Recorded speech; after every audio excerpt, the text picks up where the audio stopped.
Hey guys, welcome to part 2 of the terminology. Hope you guys are enjoying this, and let's just jump right into it. Okay, gate agents. Ooh.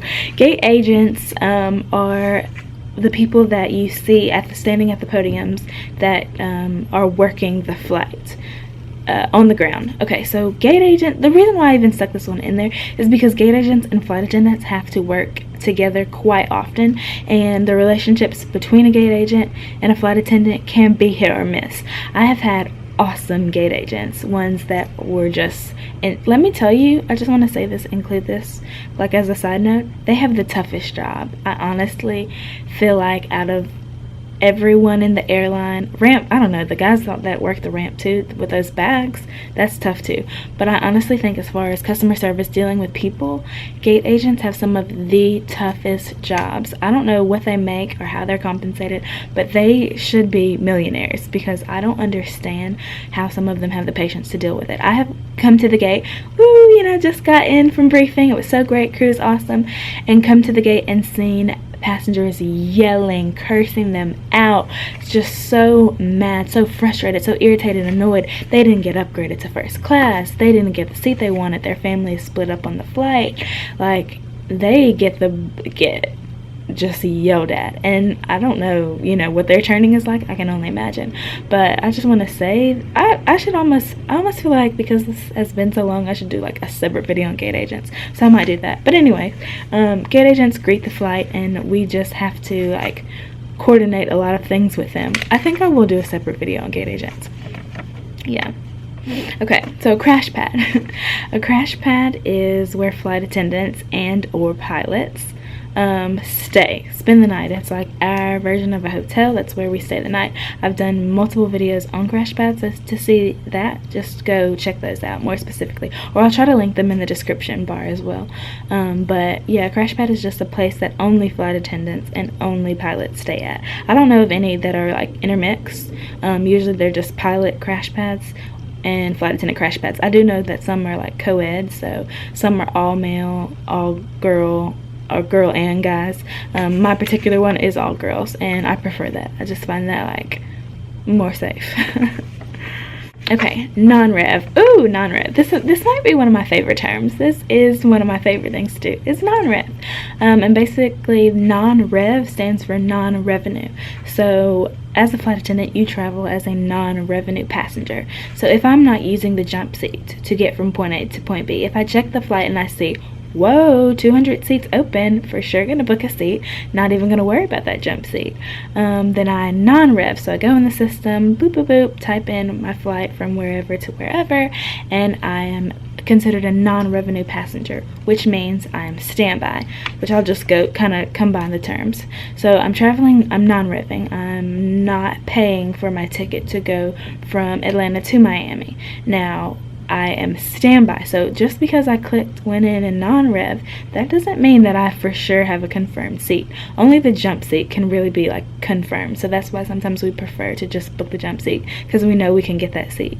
But if I'm non-revving, I may or may not get on that flight. So sometimes people will see flight attendants walk up to the gate and they're thinking, oh my gosh, like they're gonna get a seat, they're gonna get on. I have missed flights, let me tell you, especially going from Minnie to Atlanta.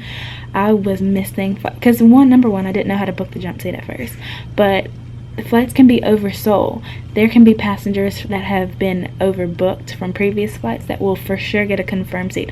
A confirmed ticketed passenger who has bought a seat has the priority. Come on, you guys, it's a business, like that's understandable. They're gonna get on that plane and sit in the seat that they paid for before anyone else, even employees. So just because I work there and I decided I wanted to go to Miami, if Mr. Beverly paid $300 for his ticket, he's gonna get on the seat before me as an employee is. That makes sense. So we go do the standby thing. So we'll have to check, and there's ways that we have to look at a flight to see, am I gonna get on, am I not, is it oversold, is it not? So that's how we kind of determine whether we'll even like book the flight. Usually going home too, like I take CR jets home, and I always have to check and make sure there's seats, because there's like weight and balance and everything, to make sure, hey, there's 15 seats for me, there's a very good chance I'll get on. So yeah, that's standby. We live the standby life just like everyone else. We just have like a higher priority because we're employees. Landing lips. This is something, it's a term I don't hear often, but I do hear it. Landing lips is basically just lipstick that we put on. A lot of things change, and when you're on the concourse versus on the plane versus actually working the flight. Like concourse shoes, this is another term. Concourse shoes versus your onboard shoes. Concourse shoes are the heels that you wear through the terminal when you're walking and being fancy and being the brand and just killing it and looking so cute. Your onboard shoes are your flats, your comfortable things that you wear to get through the flight. Because let's be honest, yes, I wear my 5-inch heels to work, walking through looking on point, but when I get on the flight from Atlanta to Los Angeles for 4 hours, do you think I'm gonna keep those heels on the entire time? Absolutely not. I've seen some people work in their heels and I'm just like, bravo to you. I love heels, but they're not that comfortable, so we change into flats for the service. And then usually I'll keep my heels on for like the demo, for boarding, and like when we deplane and all the passengers get off and we're like, bye, have a good one.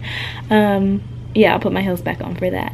Or my landing lips, so I'll like touch up my lipstick or touch up my lip gloss if I have any on that day. So that's what landing lips, concourse shoes, onboard shoes are.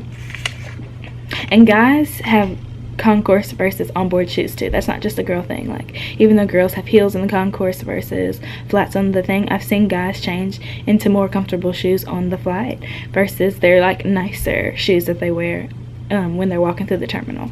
The word stewardess versus flight attendant. I don't find the word stewardess like insulting or controversial or anything. Some people are like, I'm not a stewardess, I'm a flight attendant.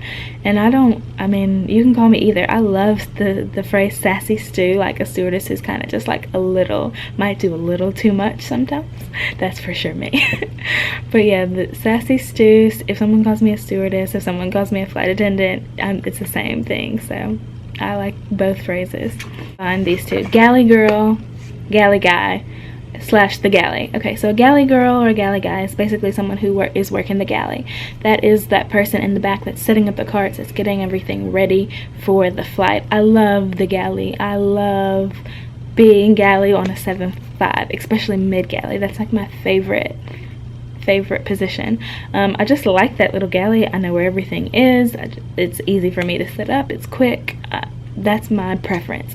Now, galley on international, avoid it like the plague. I don't do international. I don't want to be galley on there. Usually a lot of times they'll stick the junior person there though, because that's a position that not everyone wants.